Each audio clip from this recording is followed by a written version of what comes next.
Take a while. No, just kidding. So I shall begin. Are we ready, folks? The hardest journey you may have is discovering who you are.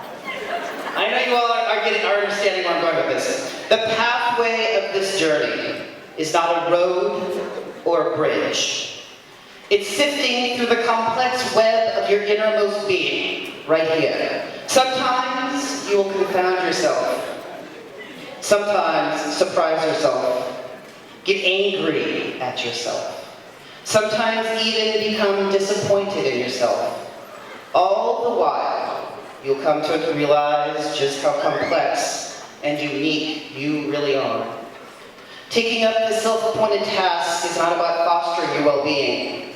It's about your sense of self. It's about your confidence. In this way, becoming is an act of overcoming. There's a point to all this. You know, high school, getting a job, and college, and, finding your friends and everything. It is, you shall overcome. You will overcome your present state and become the person you are meant to be. Yes, you, the inaugural graduates of 2013, are now on a journey towards self-understanding. Being asked to speak in front of you today and reflecting on this responsibility compelled me to reflect on my own inner dilemmas at this stage of my life. Coming out of high school, I suffered from extreme social shyness. I could not look teachers or peers in the eyes. I could not talk to people without stuttering. I was too scared to join any social groups or cliques, believing I could not hang with any of them, even though I was a small version of a wannabe jock. Right, Isaiah? For most of my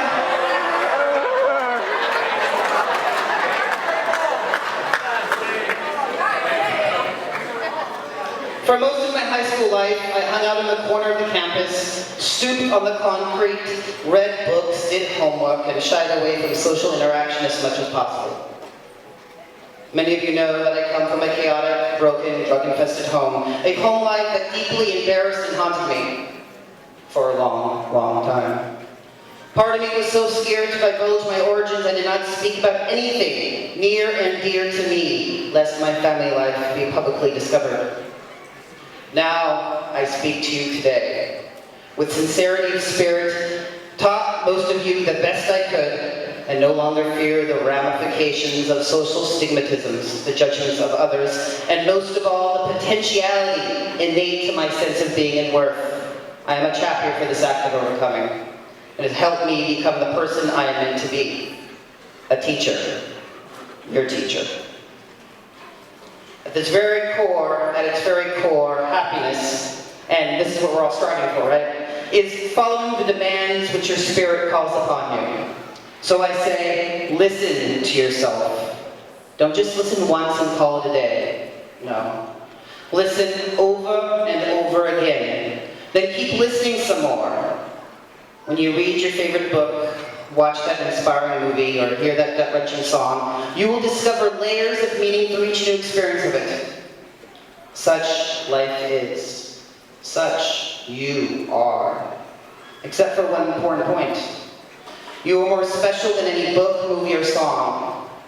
You are deeper, more complex, and can potentially change the world in ways that no book, song, or movie can. So please, as you enter onto this new journey of life, always challenge yourself.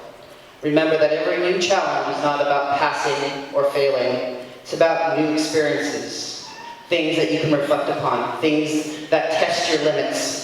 And each new class you take is a different perspective into the forces and ideas around you. Absorb them all, sponge-like, every new experience you can, even if it is harder than you can imagine. You will learn so much about yourself. As you enter into this new journey of yours, welcome every learning experience and always ask questions about them. A successful job in itself does not make you a whole person. Rather, why you do that job points to the type of person you are and can become. In the same way, why you study math, the sciences, literature, history, or even the classics reveals the directions to which you aspire. Merely taking classes to fulfill requirements will only leave your soul with an empty feeling of meaninglessness.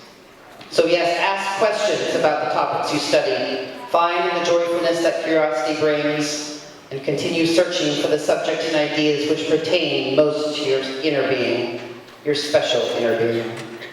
As you enter this new journey of yours, please discover every unfamiliar place, person, and culture. Don't close your life or your worldview off to others.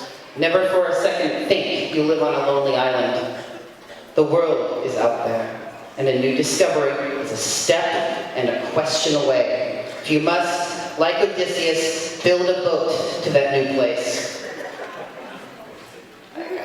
I started traveling way too late in life, but my first international trip was mind-blowing. I connected with my Japanese heritage, discovered and felt why my grandmother was so willing to leave Japan after World War II. I thank you very much for that, because I wouldn't be born. And in Hiroshima, experienced the emotional and physical ravages of the atomic bomb. Please test the limits of your imagination with the wonders of this real and beautiful world.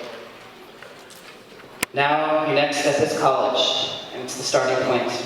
Perhaps the best in traveling on and exploring the world within you. There you'll meet new people, learn about different cultures, and test the limits of your persistence and dedication. All in one place. But it is only the starting point. There is life in challenges after college. Go on the journey and explore all the things around you, and especially what is within you. Remember, becoming someone new is an act of overcoming. Each day you will overcome many small challenges and then larger ones. Each day you will further become and realize your identity, your sense of place, your passions, your duties, your sense of self. I overcame my extreme prohibitive shyness. Now I publicly speak in a classroom for a living and wouldn't trade it for another job. Thank you all for that, by the way. Remember, when you overcome, you progressively become the person you are meant to be. Take advantage of this moment and recognize that you are on this journey, a pathway toward self-discovery. Look into yourself, not at yourself. There is a difference. One is reflection, the other narcissism. I say again, look into yourself as you meet the world head-on with its various people and experiences and hardships. You are prepared for this new beginning.